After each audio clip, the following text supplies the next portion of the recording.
Welcome back to Lesson 2. One of the biggest obstacles I face in completing work is time. Time looms on my horizon like a dormant beast with one eye slightly open, watching my every move, ready to pounce if necessary. While she is a monster in the wings, that same beast can be protective and reassuring, depending on how I look at her that day. It's all a matter of perspective. But enough with the metaphors. Let's get down to reality. One of the most common excuses I and others make to defend not writing is, I don't have the time. Translated, this means I'm too busy filling my life with necessary activities. And some of them are very necessary, like making money, shopping for food, cooking healthy meals, exercising, having quality time with the family, walking the dogs, doing housework, etc., etc., etc. There simply isn't time to write. I beg to differ.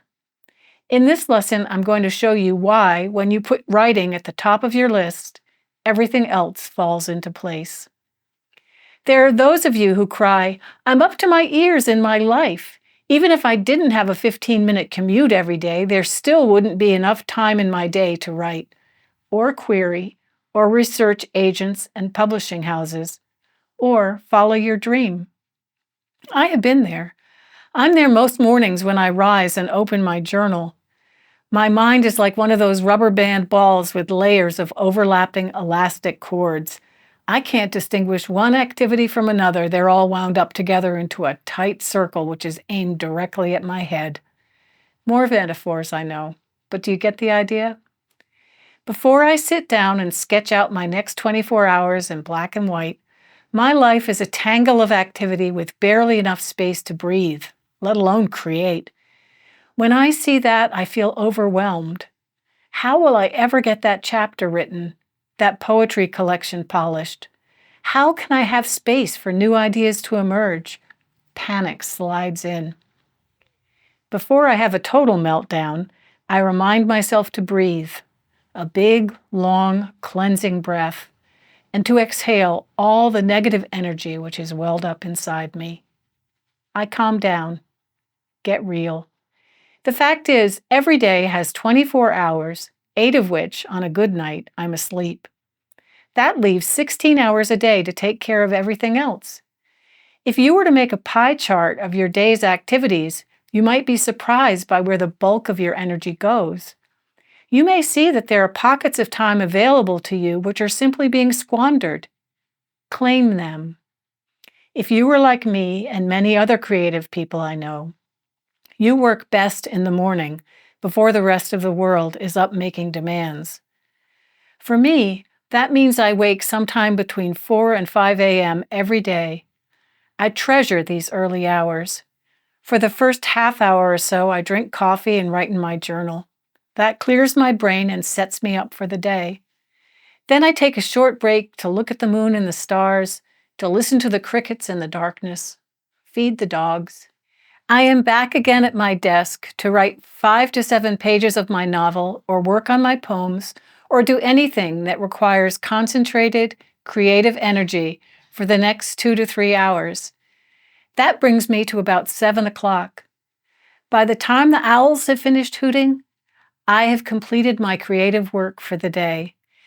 That leaves 12 hours to exercise, meet with friends, shop, cook, clean, be with my husband, nap if I like, and return to my desk in the afternoon to take care of the other aspects of my writing life, like working on my online class, meeting with coaching clients, researching journals, agents, and contests, writing query letters, sending emails, attending poetry groups and book groups, and so on. I know what you're thinking. I have the luxury of a flexible life. Since I work at home for myself, I'm free to dictate my own schedule. While I agree with you to some degree, my life requires that I be organized, committed, and scrupulous about my work.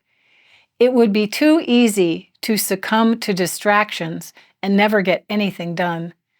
In that way, having a regular job is a luxury because it creates its own routine and you can work your way around it. Every night when I lay my head on my pillow, I'm tired but satisfied that I have enjoyed another 24 hours of a balanced life. Please note that I said balanced and not disciplined. I have been disciplined, and it's not fun. Maybe it's just semantics, but the word disciplined has always turned me off. It feels too mean and exacting, too inflexible and demanding. In my mind, if I am being disciplined, it means that I've done something wrong.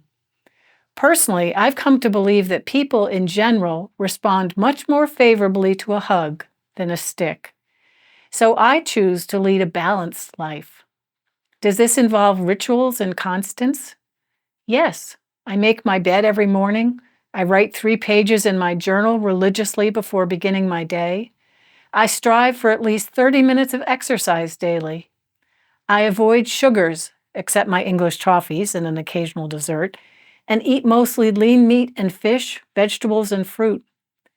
The difference between me today and the way I used to be when I was disciplined is a matter of ease and comfort. When I was a younger woman, I forced myself to run 15 miles a day. I ate only allowed foods, cutting out any carbs, sugars, fats. I was 117 pounds of pure muscle. You could have taken a bow and played a violin concerto on my calves, and I was miserable. The picture of health? Not. A paragon of creativity? Not at all. I was so lacking in self-confidence that I stopped writing altogether for many years. What happened? I learned over time several things. Don't take myself so seriously. Recognize myself for who I really am, just another clown of God trying to get a laugh. Practicing humility does not mean wearing a hair shirt. In my mind, practicing humility can often mean eating an ice cream cone on a hot summer day, acknowledging my inner child, and letting go of my stern, judgmental voice that tells me I should never do that. I'm pretty sure I don't believe in never, unless it's going to harm myself or others. A second concept that I find useful in managing my time and leading a balanced life is me first, but not me only. We have all been on an airplane and watched the flight attendants pull down the orange oxygen mask and cover their faces, instructing us to take oxygen for ourselves first before trying to help others. It's such an obvious lesson. We cannot do anything for anyone else if we haven't taken care of ourselves first. We can't truly love another if we don't truly love ourselves. Of course, we want to love and serve others. That's almost the whole point of being human. But we have to love and care for ourselves first. So when I suggest to you that you carve out a piece of the day for you only to pursue a dream, know that in doing this, you will actually improve your relationships. Imagine how good you'll feel if you start writing 5 pages of a novel every day before you go to work. You'll have a fire burning in your heart that warms you, reminds you of your uniqueness, so that when the asshole in the office approaches you, you'll feel confident and his insults will slide off your back. Imagine that you've taken an hour before the kids get up to work on your poetry. Won't you feel more loving and generous toward them as they squabble about school because you've taken time to show love towards yourself? I know this is true for me. I'm able to show up for my family and friends because I've shown up for myself first. And showing up on the written page has led to my taking care of myself physically and spiritually as well. My approach to writing didn't always look like this. There were years when I was writing a screenplay or completing a novel that my life looked like an assault mission. I locked myself in my room for weeks on end, eating little, sleeping less, and wrote until the piece was finished. I think I was afraid that the creative juices would dry up at any minute or simply vanish in thin air. Whatever. Sometimes I had good results. But at what expense? I neglected my health, feeding only my ego, which was insisting it was more important than it really was. I alienated my friends and family. I deprived myself of the joy of watching a body of work evolve. My writing was a forced march to the end, resulting in many a flat and lifeless manuscript. The saddest thing I see now was that I never let my work grow and blossom into its true self. I was too eager to finish a project to bring it to its true completion. What was lacking was time and an appreciation for the fact that all life takes time to be created. This isn't to say that there aren't some genius writers out there who'll pound a manuscript out in a matter of days, but for us common folk, I find it's better to sip from the cup of humility and accept that things take time. Patience and persistence, I have found, are the keys to good writing. Time has been broken down into this acronym: things I must earn. In my own experience, I have found this to be true. I must earn my status as a writer by writing every day. If my 4 to 7 a.m. schedule does not work for you, find one that does and stick to it. Stop making excuses for yourself that you don't have time. There's plenty of time. You're just not choosing to use it to write. If that sounds harsh, I make no apologies. You would expect to hear as much from your personal trainer if you were neglecting your lunges and squats, so why not from me? Let me repeat what I said. Stop making excuses that you don't have time. There's plenty of time. How can I be so sure? Because I have an amazingly full life, and yet I have time left over to float in the pool, read a book, watch a show on television. So how can you create time in your life? Try this. Number 1, take your time inventory by making a pie chart of your activities for a week. At the end of the week, you may see a pattern emerge. Ask yourself, are you spending time the way you would choose? 2, create a space for yourself somewhere in the house where you can be quiet and surround yourself with things which bring you joy. Some folks I know have the luxury of a separate room, while others have set up shop in their walk-in closets.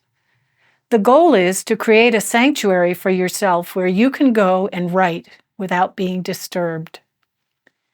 3, make a schedule for the next 24 hours ahead. Fill in the details of your busy life.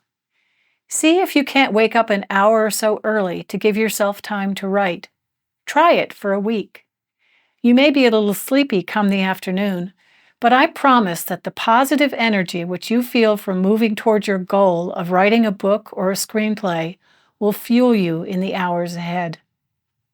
4, in your sanctuary, post these affirmations. Don't take yourself too seriously, and me first, not me only. Say these affirmations over and over to yourself several times a day until they become a part of you. They will help you to stay balanced as you pursue your dream. 5, write. If you write 5 to 7 pages a day, in a month you will have completed a screenplay. In 2 months, you can have completed a draft of a good-sized book. Then it will be time to celebrate, and time to edit, time to get back to writing and start another book, writing it 2 hours at a time. Until next time.